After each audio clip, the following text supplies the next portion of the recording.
to his feet. Vaccaro slammed it home. Garland left wing, free ball. Perfect. Garland in front of the lane, lob to Mobley. Pow! And Allen blocked the shot at the rim. Pow! With the left hand and a foul. Welcome to the Chase Down Podcast, part of the Cavs media family. I'm your host, Justin Rowan. The Chase Down is presented by Fubo, the official streaming partner of the Cavs. Watch over 350 channels of live sports and TV, including Bally Sports Ohio, without cable. There's no cost and no commitment. Try for free at FuboTV.com/Cavs. The Cleveland Cavaliers are on a 3-game winning streak with back-to-back wins over the Milwaukee Bucks and the LA Clippers. Evan Mobley has returned to the Cavs. I have returned to the podcast. My singing has been added to the YouTube channel before we went live. Sorry. And joining me today is my co-host Carter Rodriguez. Carter, how you doing, buddy? Listen, when I had to run everything while you were gone, and you're back, so I'm like, oh, I get to take my foot off the gas, and I forgot to mute us for the entire intro. So if you're watching on YouTube, enjoy. Also, you're not in game shape. You're not in game shape either because we are on a 2-game winning streak. Oh, I thought there was a third. Ah, dang. You know what? These are the bumps. These are the bumps and bruises when you try to reintegrate a major piece. Carter, I got to say, you did a phenomenal job filling in for me. I really enjoyed listening to those podcasts. I don't think people realize how difficult it is to do a solo podcast. You were just bang on the money. Really enjoyed it. Serena, Mac, Ty, everyone that filled in, really appreciate it. And I gotta say, it is great to see the Cavs play this well. It's great to see Evan Mobley be back in the lineup. And I can't help it. When I go away and good things happen, as a superstitious person, I can't help but blame myself for it. So for the Cavs to get wins over Milwaukee and the Clippers with me back in Winnipeg here, I just feel better. It helps my mental health a little bit. Well, and I'm glad it does, buddy. Because our boy Bob Schmidt was ready to have you taken out. If this were to continue. I want a proper apology from him. I want a proper apology after this win, because that honestly, it's between that Clippers win or the win in Philly with the in-season tournament without Donovan Mitchell. Those are the two best wins, in my opinion, that the Cavs have had this season. So that one in particular, I think, is so much fun. And doesn't it seem like every year we have a City Edition signature win at home? Like, I feel like the Cavs always play well in whatever their City Edition jerseys are. I think they've had a couple Bucks wins in them. It just seems like every time they go to one of these alternates, the Cavs play some of their best basketball of the season. Well, if the Cavs would stop creating such a banger looks, like the guys can't help themselves. Ultimately, unbelievably fun. I think you could comfortably say these are the best 2 wins of the season. Beating Milwaukee at full strength and the Clippers at full strength. It was 3rd and 4 nights for the Clippers, but the easy side of it, where they did have a day off yesterday. So compared to most 3 and 4 nights, that's a comparably more palatable one. I just think they're playing unbelievably resilient ball. Again, I don't really think anyone's having bad games. They're getting help in all sorts of ways, playing all sorts of styles. You go to Milwaukee after really getting star powered in that first game, and then you just execute the crap out of that game. You put the clamps on Giannis and Dame in the second half, and kill their drop coverage, and then you go to play the Clippers, who are just switching you to death, and that's a culture shock change. And the fact that the Cavs are able to put up 120 offensive rating, getting up 43s, despite the fact that, for all the hand-wringing about Evan Mobley coming back, and by the way, Sam Merrill only plays 7 minutes. It's clearly like a rough matchup for him right out of the gate. He doesn't end up coming back, and doesn't get up a single 3-point attempt. The team still gets up 43s, and has a really, really nice offensive outing against one of the best teams in the NBA right now, that's playing as well as anyone. Just blew the brakes off of Boston in their last game. So you can't help but just feel like everything's coming together. We looked at this upcoming schedule, and I posted on Twitter, the 7-game stretch, I was like, man, if they go 3-4, I'll be happy. If they finish above 500, I'll be thrilled. They go 6-1. I just don't even know. I don't even know where to start because I'm just so geeked. Well, I mean, it's incredibly impressive. Like, you look at where the Cavs are at this point. You got 38 games left. If you basically like break it down into 10-game sections, because that's how I like to look at the NBA season. If you just go like 7-3 through each of those stretches, you're going to win like 55 games. You're going to have a chance at being like the 2 or 3 seed. And when you look at how difficult their schedule was for the first half of the season, you can't help but feel that this is a real opportunity. Now, you can't count your chickens before they're hatched. We got Detroit coming up here, and they just blew the brakes off of OKC. Like, there is no gimme games in the NBA, and it's going to take maintaining focus. But if you're going to talk about reintegrating Evan Mobley, who's going to be on a minute restriction for a while, reintegrating Darius Garland, who's going, I assume, is going to be on a minutes restriction, and it's going to take him some time to find his form.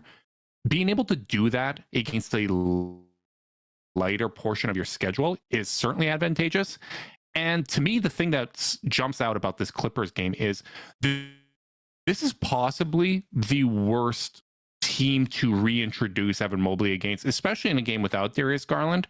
Like, when you're out there with Donovan Mitchell, Max Strus, Isaac Okoro, Mobley, and Allen, you would think, okay, this is a very switch-heavy team. It's a team that features big wings and a lot of length, the type of matchup that we have questions against, both defensively, how can we do against big wings, and also how can our offense get going against the switching defense, against a team with this kind of length. And for the Cavs, there were times where it looked a little uneven to start, but at the end of the day, like, I think they passed with flying marks. Like, they were still committed to the system. They were not allowing themselves to get bogged down, and they didn't. But I think what really jumped out was they didn't hold on to the ball too long. The ball had momentum throughout the night, and I think that's why you saw it be so hard for a stout Ty Lue defense to slow this offense down. Yeah, I think I think in the macro, this is why this win felt so good. Because I thought the Clippers played an awesome game. Like, Kawhi was playing superstar Kawhi basketball. There are not a lot of players who can take Isaac Okoro in isolation, walk them to a spot, and hit a fadeaway over them. Like in out muscle. I thought Norm Powell had an awesome game off the bench. Amir Coffey was awesome. Russ gave them really, really good minutes. And yet I think the Cavs just took their best punch and withstood it. And, and then some, obviously they did way more than withstand it. They won. I mean, that third, the first half I thought was kind of ugly and kind of slow beat 'em up basketball. But you look at the third quarter, it was a 29-32 quarter. And I mean, that was just like watching one of those old fights from like the Rocky movies where, like, they're just landing like 40 haymakers around. Like, they were going back and forth, and the Cavs just kept having answers. They ended up winning that quarter by 3, and I thought that's really where they won the game. Obviously, it was close the whole way. It's not a double-digit win.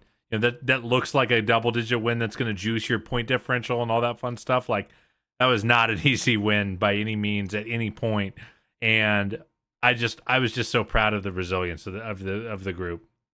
Yeah, I made an ill-timed joke in our Discord during the game threads where, we had that game against Milwaukee where the Bucks got I believe, within 7 at multiple stretches in the fourth quarter. And I was like, it's too bad this doesn't count as a clutch win because it never got within 5.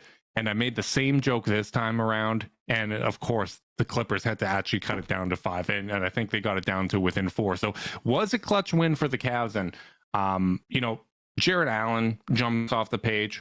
Donovan Mitchell was phenomenal tonight. And I actually want to start with Mitchell because I think too frequently we can kind of take for granted what he's bringing to the table.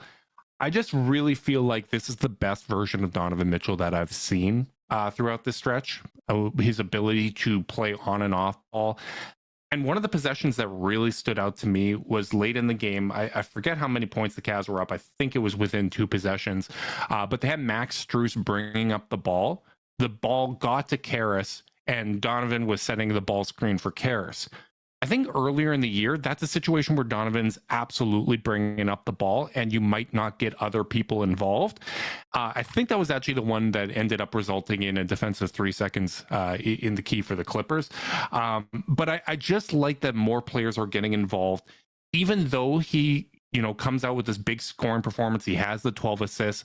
I don't feel like the ball is sticking in his hands. And that's what gives me so much confidence that this is a style that's going to be able to continue to work when Darius is back, when you're using Mobley as a hub at times. Like, I just think that the ball having the momentum that it does is so important. He was unbelievable in this one. I mean, 12 assists to 2 turnovers. The famous mediocre lob thrower hits Mobley to get his, I believe it was Mobley's first bucket, maybe it was his second of the game on a gorgeous dime in semi-transition. His playmaking's just been off the charts, he is really in control. Again, the Clippers are playing a defense that should kind of have been designed to muck it up, especially when they went centerless down the stretch. Yeah. And he was just very patient tonight.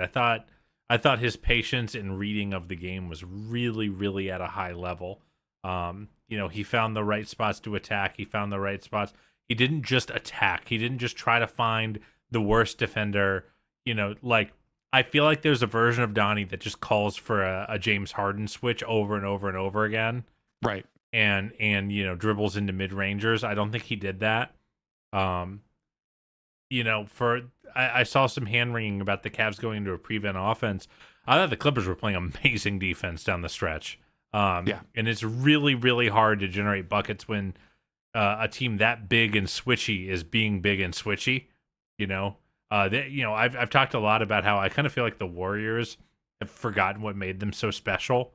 Like they were this team that was, they played small in the front court, but in the back court they were enormous. Steph was the smallest player. Then it was just a parade of 6'7", 6'8", wing size guys who could switch, and now they're just chock full of 6'1" guards who aren't even that athletic. The Clippers right now can kind of play that, that 16 Warrior style where they can just you can run a really great set. Like the Cavs at one point in the third quarter ran a set that took like 8-9 seconds, and the result of the set was a pin down for Donnie that got Kawhi switched on to Donnie. It was like, and Donnie got the ball at the top of the arc and was like, crap. And they just ended up switching it back. Like right. They burned so much clock just to get a worse outcome than attacking straight on. And it's really hard to attack a set defense. So even if you get advantageous switches, it's really hard. So the fact that the Cavs scored 30 against a centerless Clippers when they also downshifted and moved Okoro at the 4, I thought that was really, really impressive. I thought they were figuring out how to slip. They were figuring out they really had to think through this win. They had to think through executing on their way to a victory. They couldn't just run their pet stuff and achieve positive results. I still think the defensive structure that they have the hardest time with, because they don't have those mashers in the post who can just beat you up, especially with Evan on a minutes restriction. So I was just really proud of their execution, and I think that all starts with Donovan, because if Donovan wants to be a guy who just dribbles into mid-rangers or dribbles into 3 guys as the defense collapses, he has that right to do that, and he has that kind of equity within the offense. So the fact that they didn't do that and scored 30 points and closed out the Clippers, I'm just really proud of them. Yeah, and I agree. I think this is probably right now the type of defense that I'm most interested to see the Cavs play. And I mean, the unfortunate thing is not a lot of teams have the personnel to do this. So you're not going to get a lot of examples of that. But we've had questions about how the Cavs will attack drop, especially, when you take away the passing options. And I just feel like that hasn't been as much of a thing this year. I think they've done a good job, whether that's, Jarrett being willing to take those shots, whether that's just the benefit of having more spacing and movements and the dribble handoffs and actions that the Cavs are able to create. But it's this kind of switching defense that I'm really interested to see, because this is probably going to be I think the team that is most capable of doing this is Boston, and that's probably the Cavs' toughest matchup in the Eastern Conference this year. I've liked how Cavs have matched up with Boston in the past. I no longer have that kind of level of confidence, because I just think that right now is clearly the best team in the East. But I don't know if I would. I think I agree with your analysis, where I don't think it was prevent defense or offense from the Cavs late in the game. Like, I think they were going earlier in the shot clock and you just had a lot of actions blown up. Whereas in the past, I think the Cavs would have waited until there's like 8-9 seconds in the shot clock to run their first action, and then something gets blown up and you just have an isolation attempt. The other thing that I really liked was that they did push and transition late in games, even knowing that, hey, like, the clock is our friend right now. When they had an opportunity to, headman the ball and get out and generate opportunities in those ways, they went for it, because they understand that attacking a set defense is hard in the best of times. Forget when it's one like the Clippers. And, some of them just didn't work out. Where like Isaac had the shovel to JA and he just missed the layup. Donovan had a couple, threes that kind of rimmed in and out. So like, I felt like there was just, those little things that could have gone their way. But I thought overall they had the right approach when it came to the fourth quarter. Yeah. By the way, Isaac gets credit for that. He scores 17 in the first half, doesn't score a point in the second half. I guess he showed him everything he needed to show him. I really liked his transition push that didn't yield results. And by the way, James Harden was definitely trying to take a take foul on that transition attack that yes. Isaac ended up. I thought he got fouled like 3 times on that attack. So really, really liked. Really liked the way they were attacking. And I got to give JB some flowers here. I was not so sure about the offense-defense subs. Those always angst me a little. It's just like such a weird rhythm thing to go from like, I'm in, I'm out, I'm in, I'm out. And George Niang, I thought, iced the game. With his drive from the corner and then pass to Jarrett for the and one. Now, Jarrett didn't make the free throw, but I thought George played. This is gonna be a weird qualifier, so bear with me, buddy. Okay. I thought George played his best game of the year where he didn't shoot well. He goes 3 of 10 from the field, 2 of 7 from 3. Only has 2 boards and 1 assist, but I thought he made like 10 winning plays. Yep. On the floor. Got ISO'd against Kawhi twice. Kawhi thought he had food in front of him. Did not score on either possession. I thought he helped at the right times. I thought he outletted at the right times. I thought he pushed at the right times. I just think George played a really good game. And obviously, it's one of those quiet box score games that like is not gonna draw a ton of attention. 10, 2, and 1. But I was really, really pleased with his effort. And I think there's a reason he was plus 12. I feel like normally if George is 3 of 10 in 20 minutes, he is not plus 12. Yeah. Yeah, that's a good point. And I agree. Like,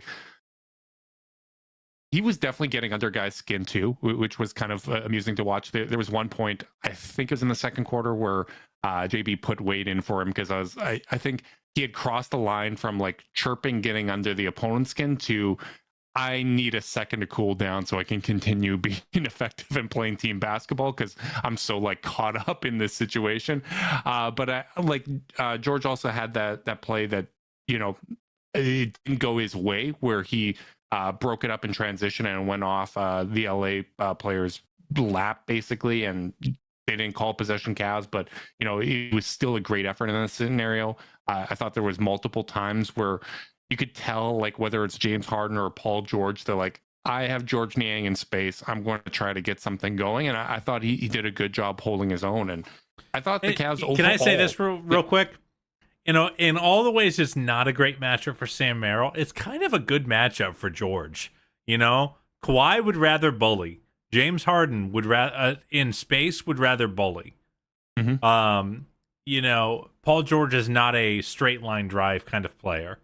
Like, it was kind of a weirdly good matchup for him, and on the defensive end. And it's not like, and I'm sure if you were in a 7-game series, they would find ways to attack him on that end of the floor. But like in this one, I thought he kind of pushed all the right buttons. Yeah, and it's funny because, by the way, we're talking about George Niang's defense before we talk about Isaac Okoro's defense.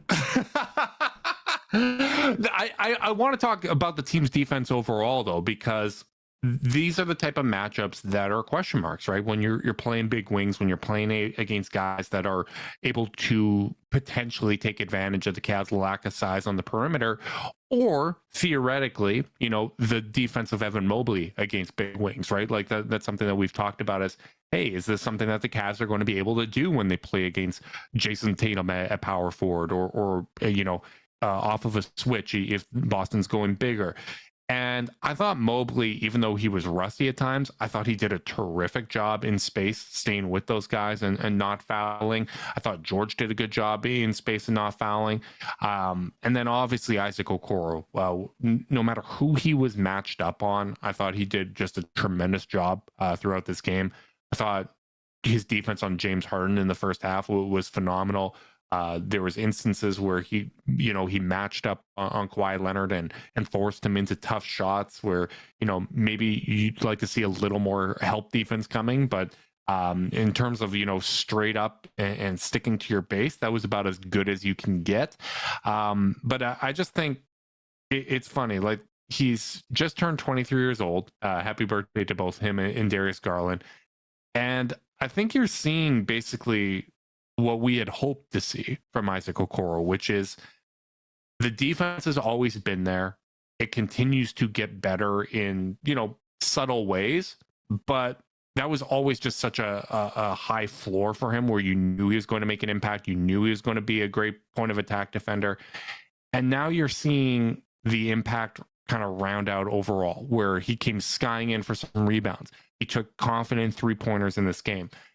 And what I love from him is his ability to keep his head up when he's driving. Like, I think that's so important. Like, he had a defender actually leave their feet and jump out, closing out on him, and appropriately attacked and dropped the ball off for an assist. Like, he's doing all the connector type stuff that you really want to see, because in the past, when it was, okay, he's the third best shooter in the starting lineup, the conversation got so boiled down to just whether or not he's taking shots, whether he's making shots. Is it enough shots that he's taking now that he's hitting a good percentage?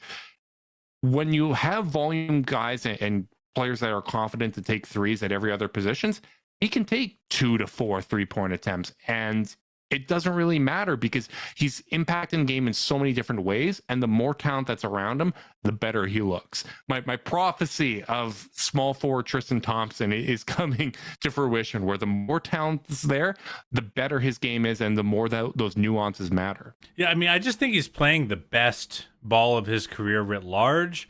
And even more importantly, the best defense of his career. Like, it's funny, in all of the times we've talked about Isaac and all the ways we've prognosticated the ways his game might grow, the things he needs to work on, one thing that we've never ever discussed is that the defense would get better. Like, we've always kind of just assumed, at least maybe I'm speaking for you a little bit, but I've always assumed some degree of, like, he's already so good, there's not that much room to grow. I mean, he had 0 personal fouls tonight as James Harden's primary defender, and when he wasn't guarding James, he was guarding Kawhi. When he wasn't guarding Kawhi, he was guarding Paul George. When he wasn't guarding Paul George, he was guarding Norm Powell. Like, the matchups to the line, yeah, the matchups were exclusively super duper hard and super duper good at getting to the line. And the fact that he's just playing lockdown defense, I mean, he's meaningfully affecting the other team's chances of competing. Mm-hmm. When your engine cannot get buckets, this is part of the reason why the Knicks have been playing so well since they traded for OG, is when you get a 99th percentile defender, everything just gets better. Everything just gets so much gunkier. And the fact that I think Isaac is a big reason the team was at the top of the defensive charts while Evan was gone. And, we've spent a lot of time. Dean. Yes. Yeah, absolutely. And Dean, by the way, man, I'm probably going to go hunting after this to find some clips. That it was a help defense clinic from Dean Wade, just digging at all the right times. But we've spent a lot of time talking about how Sam Merrill has to stay in the rotation, over and over and over again. We've obsessed about that, and we probably need to say the same thing about Isaac Okoro in a different way, insofar as like he needs to be like a 25-minute a game player, because he just brings something the rest of the team doesn't have. Yeah. I think, and when you talk about like closing lineups, I wouldn't be surprised if there's going to be times where Isaac's closing at small forward, right? Like, even though, I think Max Strus has been phenomenal in the clutch this season, like on both ends of the floor. Like, I think there's going to be instances, especially when you're protecting a lead, that Isaac can just go out there and make that kind of impact. And I think, we talk about how the Cavs went from one of the worst defensive teams in the league for a few years there throughout the rebuild to you draft Evan Mobley and all of a sudden you're a top 5 defense, and then you're the best defense in the league last year. And once again, you're right up there this year. But Isaac's role doesn't get talked about a ton within that. And, I think so often with defense, just because we don't have as much of an understanding where guys are supposed to be on every single possession, we don't understand the nuances of it. We typically look at whether the opponent made or missed their shot and just kind of work our way backwards from there. Like, I think too often we talk about it as just like a check mark of, okay, do you do defense or do you not do defense? And there's so much more to it, where Isaac was always someone that could stay with his guy really well. Screen navigation, I think he's one of the best in the league at that. But now he's doing a better job of making guys uncomfortable without fouling. And so much of that is studying the film, anticipating where guys are going to be, beating them to those spots without reaching. I just think he's getting to all of those spots just a half second quicker than he was before. And that is probably the biggest factor in terms of him not getting called for those fouls versus, he's building a reputation or whatever. Like, there were times where it was legitimately a 50-50 call and he's not going to get those. He's making it very clear by getting there so early that I have established my position as a defender, and I think he's being rewarded for that. So I completely agree. Like, I don't think this Cavs defense is what it is without what Isaac Okoro brings. Yeah, he's just been really cool, man. It's been really cool. I feel like, well, we angst from time to time as Cavs fans, and like, one thing I've always angsted a little bit about is like, okay, like, we're pretty sure he's a great defender, but like how elite is he? Because he has to be really, really, really elite, with some of the limitations he has. And like, it feels like he is moving this season into that 99th percentile, especially on guys, 6'7" or smaller. Like, it just kind of feels like their water's going to get shut off. And like, I feel like no matter what the spacing of the lineups are, like, you just need guys like that at the highest level. Yeah. And I really want to see him continue to get a run. We haven't talked about Evan yet. Oh my goodness. I mean, we talked a little bit about him, but what Isaac is able to do at the point of attack, like, it's just so much better when you have that backline protection, when you have that support of a guy like Evan Mobley. Just like this podcast is better with the support we get from Zoom. Support for this podcast and the following message comes from Zoom. 500,000 businesses connect using Zoom, a single platform for phone, chat, workspaces, events, apps, and video. Zoom enables real-time collaboration for teams around the globe. Zoom, how the world connects. Carter, I did not want to jump into an Evan Mobley segment because I knew once we get going, it's going to go too long. I wasn't going to be able to get the Zoom read. But here's a funny thing. A Cavs team that's playing well did not get worse by adding a great player to it. In fact, when you add great talent to an already great team that's playing really, really good basketball, you know what you get, Carter? What do you get? Uh-oh. The Cavs are playing playoff basketball. Yeah. We're back, baby. I could not be more excited about Evan Mobley being back. JB Bickerstaff hinted at Darius Garland not being far away as well. I just think that this is a perfect time to bring them in. And, even though Mobley at times looked a half step slow on some of the rotations, there were times where he just wasn't in the best position, like that kind of ideal Evan Mobley where you expect him to be positioned. And it just didn't matter because he's such a freak athlete. He's able to get that second jump at that 99th percentile level, which I think his ability to jump like a pogo stick is one of his best attributes. And his ability to cover ground with his arms and impact the trajectory of shots. Like right off the bat, you had that possession where Jared Allen went flying out of Kawhi Leonard, bit on a pump fake, and Mobley was right there to get up into Kawhi's space, didn't leave his feet and get suckered into the foul. Kawhi throws up a floater. The trajectory is completely altered by Mobley being there. And then Allen comes flying in to clean up the defensive rebound. Like that's that kind of defensive synergy and the partnership that makes this Cavs defense so special. And, you could tell Mobley started to get a little more confident as the game went on. I love seeing him immediately bringing up the ball on possessions where he gets those defensive rebounds. I want that to continue to be a feature of this Cavs offense. And it's just so much fun to see him because you just know that it's going to get better from here. Like he's shaking off the rust and already making an impact. Yeah, we're back to 48 minutes of elite defense, yes. Elite rim protection on the floor at all times. I like that he snagged a couple deep seals and just finished. When he caught the ball in that position, I thought that you're right. There was some Russ stuff like flying at Daniel Tice on a closeout. It's like, buddy, you can chop your feet a little bit on that one.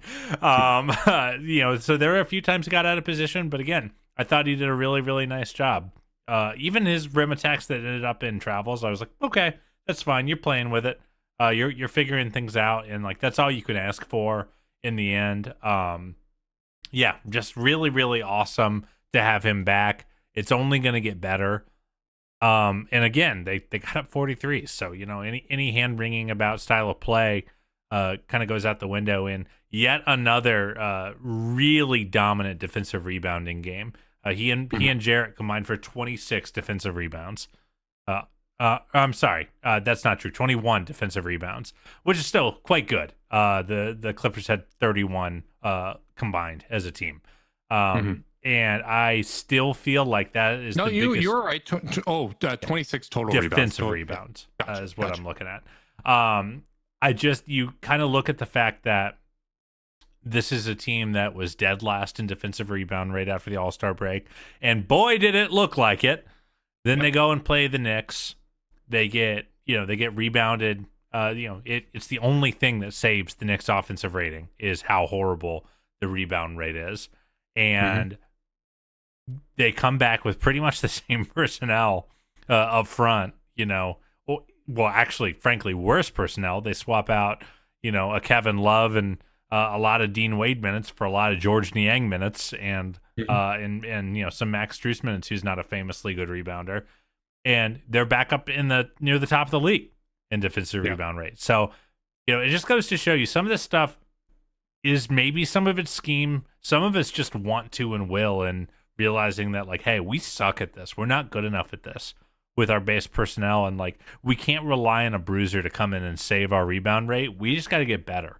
And, like, some of that's just them getting stronger. But, like, man, Jarrett was high-pointing defensive boards in this game. I think Mobley one-handed high-pointed one, too. In squeezing the orange as well. Like, the Clippers are not an enormous team up front, but they do play a lot of 6'8" dudes with crazy long arms. And, like, they were batting at the ball. And if you did not come down with it hard, with both hands, very strong around the ball, it was going to come loose. And I thought Jarrett was just awesome on the boards. I thought Evan, who is by the way, they're going to miss Tristan's offensive rebounding.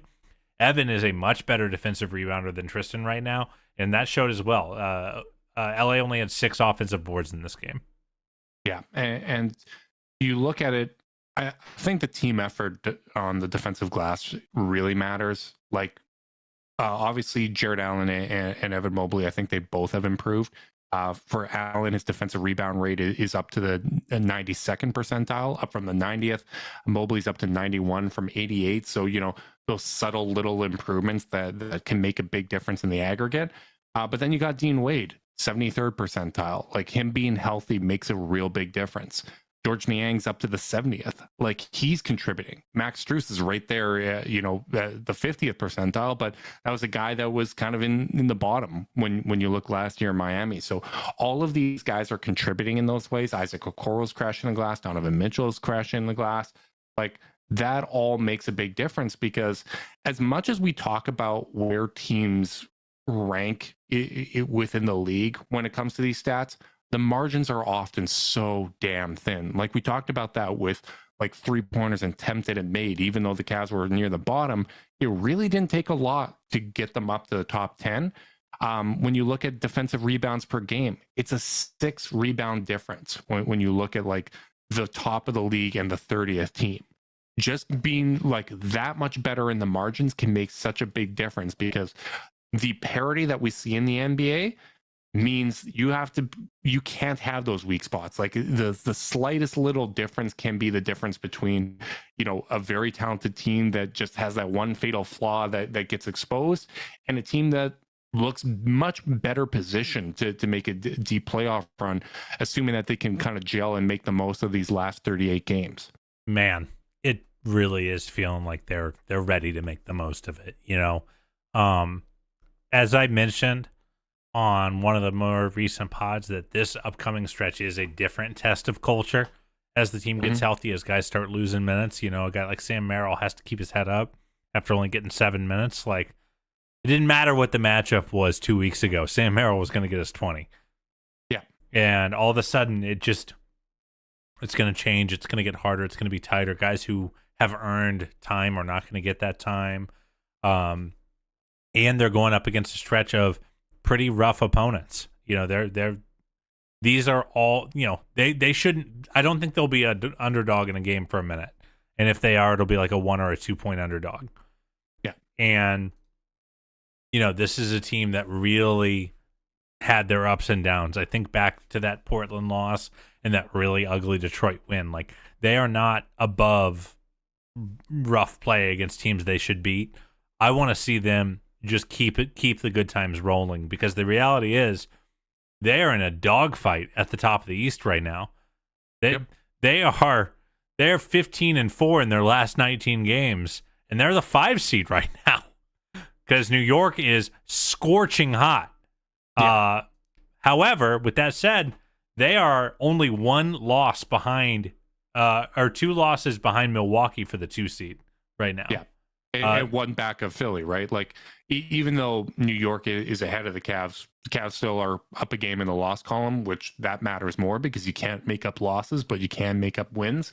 And like, there's a real opportunity here. Like, the next kind of toughest game on the schedule is basically the Kings game. And I believe Sacramento is playing 3rd and 4 in that situation as well, or it's like the 7th game of their road trip, something unfun like that. So, but that's still a team that tests the Cavs defensively. They give the Cavs problems, and they have for 2 years now. Yeah, the Cavs have had more issues against that team defensively than I think anyone in the league, because Sabonis is so physical and able to really test the Cavs bigs.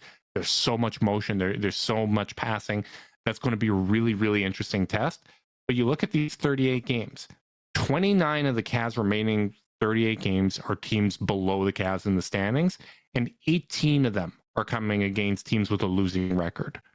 Like, that's a real opportunity here for the Cavs to make some noise in the standings. And then you're still going to get kind of those litmus test games, whether it's the Sacramento one, whether it's the 3 games we have left against Philadelphia. That's going to be really important. You have a Boston game left. You have a New York game left. Like, you're going to get those opportunities.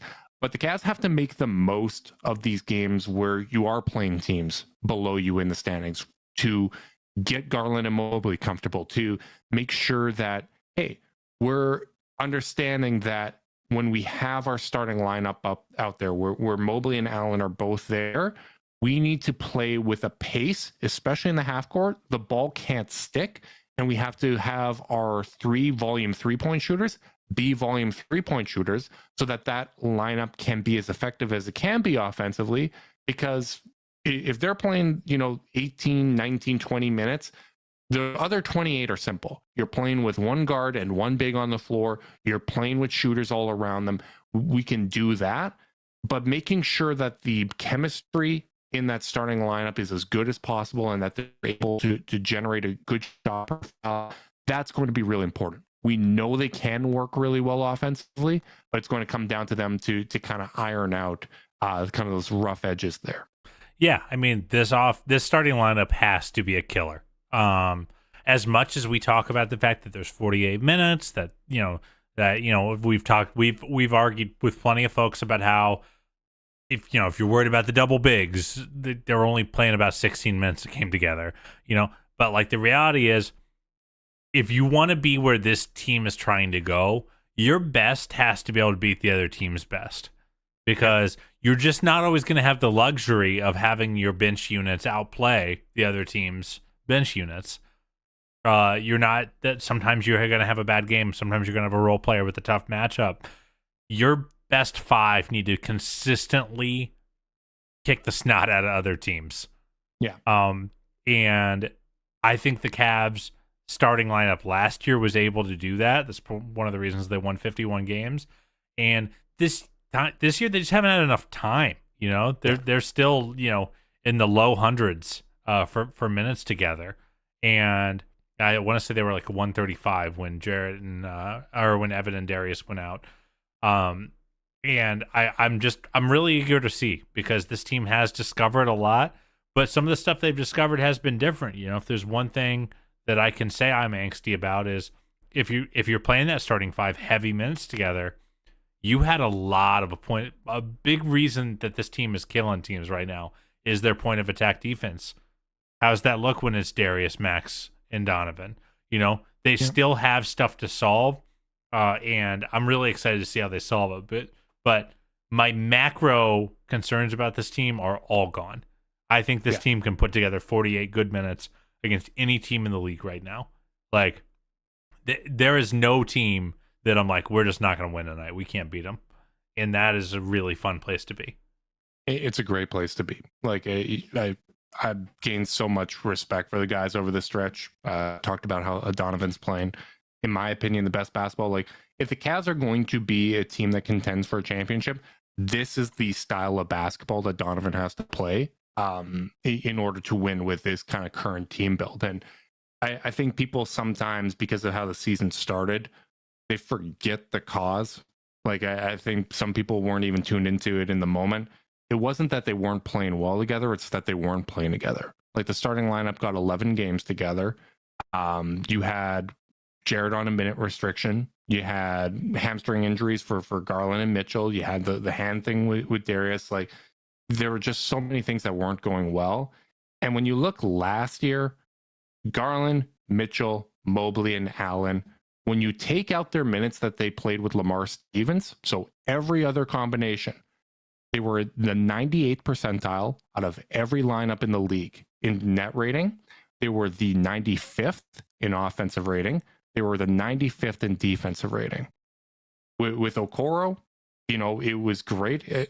Ironically, the defense wasn't as strong with that lineup last year with Okoro, but they had a +8 net rating. With Karis LeVert, who I think is an equivalent defender to Max Strus, they had a +16 net rating. This should be a lineup that crushes on the offensive end. We know it can work defensively as well.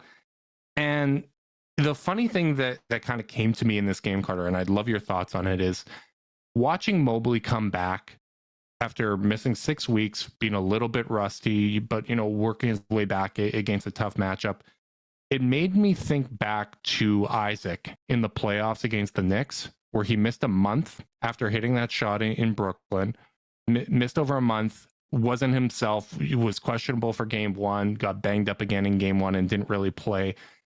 Just how difficult that would be, kind of reintegrating him in such a high pressure situation where you didn't have other levers to pull. And it's just so nice that the Cavs now have the depth to bring Mobley along gradually. It's not happening in such a high pressure moment. And when you talk about why the Cavs came up short in the playoffs, like we've extensively covered every single one of those individual things. But the fact that Okoro wasn't himself, and he certainly wasn't as good as he is now, like that is something that I think gets overlooked a little bit. Like it just threw absolutely everything out of whack for a team that didn't have a lot of health. Dean Wade wasn't himself. Like he wasn't confident shooting the basketball, wasn't moving around the same. He's a totally different player now. Like I just feel so much more confident with the supporting cast, and I think what they've done over this stretch obviously has helped reinforce that. Yeah, I mean, I don't have much to say other than it's Okay. better to be healthy than not, you know? Yeah. Dean, I thought, you know, again, Dean doesn't even shoot particularly well in this game, and he gets up 8 threes, you know? He has clearly gotten the memo. Was playing amazing defense, by the way, in his minutes tonight. Kawhi got the best of him a couple times, but really only had one personal foul himself. So was just really, really pleased with how he played. Man, it's just so fun. It just feels like I cannot lean in enough to how much I've appreciated what this team is doing. Yeah. Because the beginning of the year was this high pressure, expectations filled. Like I wanted to see them come out of the gate and just punch teams in the mouth and show that the playoffs were a fluke. And you know they start, I think 6-8, 4-6, whatever it was. Mm-hmm. It just doesn't feel good. Even in the wins, it doesn't feel good. They were, and really through 15, 20 games, they were kind of one of those teams that like, okay, they're a few games over 500, but their point differential's -3, -2.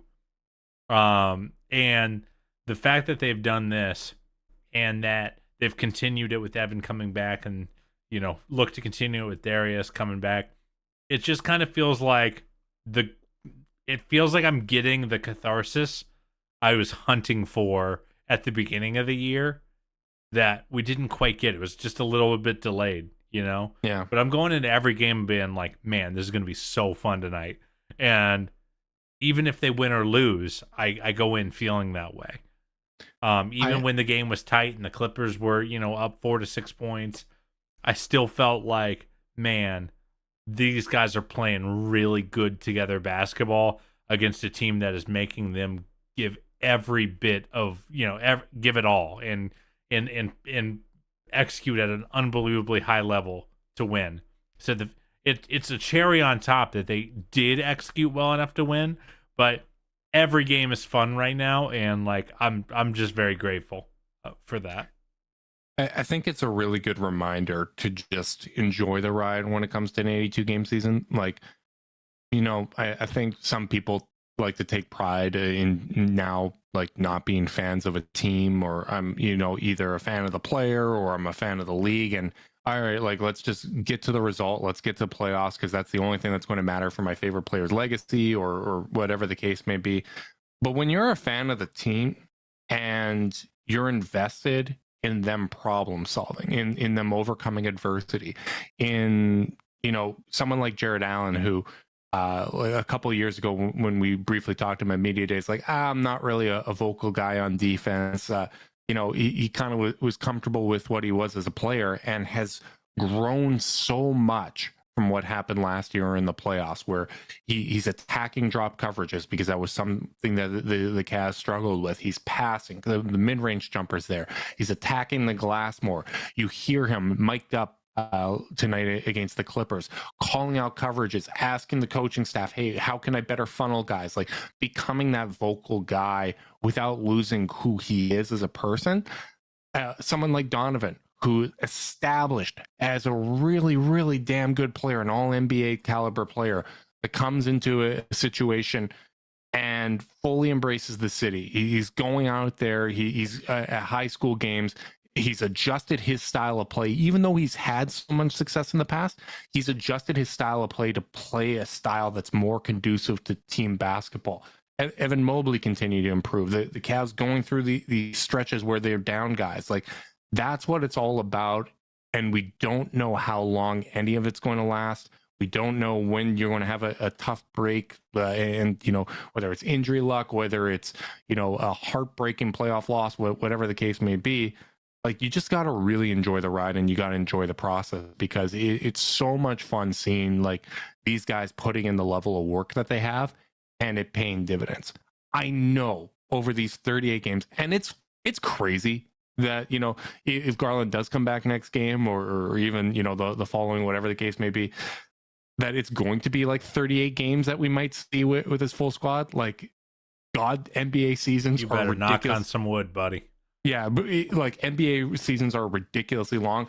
Like, there's going to be losses over that stretch that are going to make us pull our hair out, where they lose to a Portland type team, or whether, hey, it could happen this week in Memphis. Like, somehow through all their injuries, they're playing decent basketball. It's a back-to-back traveling. Like, I could see them not having the focus there, coming off these big emotional wins.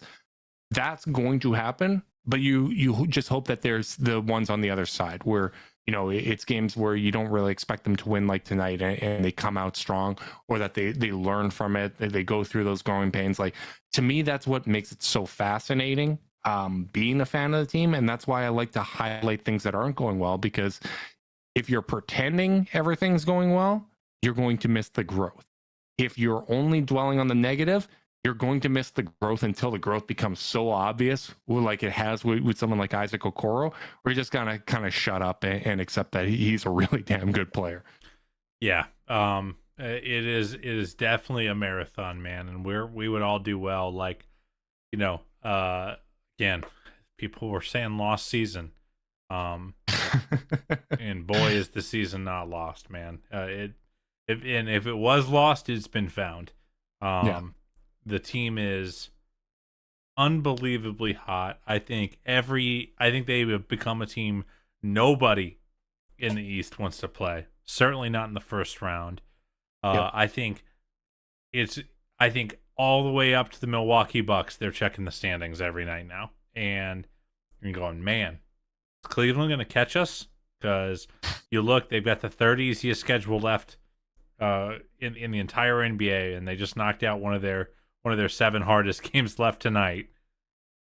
And it's just going, like, if they take care of business, which they have done at a very high level over the last month, then, man, I mean, sky's the limit. And in an Eastern Conference like this, you better try to reach for the sky, buddy. Damn right. We are reaching for the sky here. I'm going to put you on the spot. I want your power rankings of the top, like, the top 8 in the East right now. Or standings, or just standings, or quality power of basketball ranking. teams Power going ranking, into baby. the playoffs. Level of confidence. Yeah, let's do standings for the regular season. Let's do it that way. Where are you at? I mean, Boston's going to be the number 1 seed.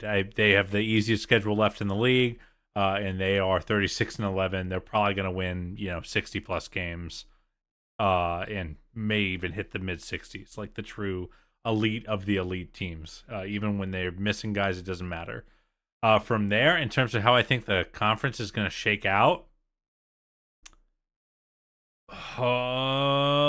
I'm going to give the benefit of the doubt to the Milwaukee Bucks and put them in there at number 2. Okay. But I think the Cavs are the 3 seed. Interesting. But it's going to be one of those very close things with Milwaukee where it might be a game in either direction. Philly, I think Philly is ripe for the taking. I think you can pass them. And you look at their schedule, it's not crazy hard, but it's not easy either.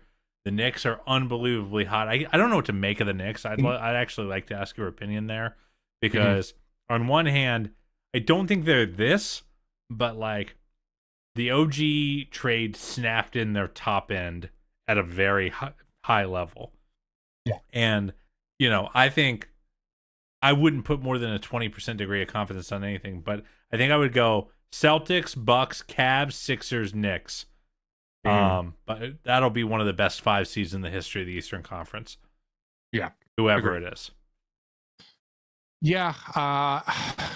So the thing with the Knicks, to answer your question there, like I am a believer in them. Like when we were doing our previews, I feel like the Knicks are going to be a team with more staying power than basically anyone in the East. Like Boston's going to be there, but I think Cleveland, New York, and Boston are going to be fighting it out for years to come. Like I just think they are built for sustainable success. They have avenues to improve even further.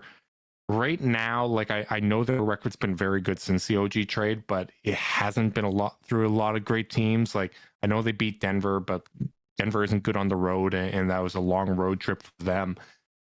And just like they're 10-17 against teams with a winning record, like that's at least something that I'm keeping an eye on. And they're 20-0 against teams with a losing record.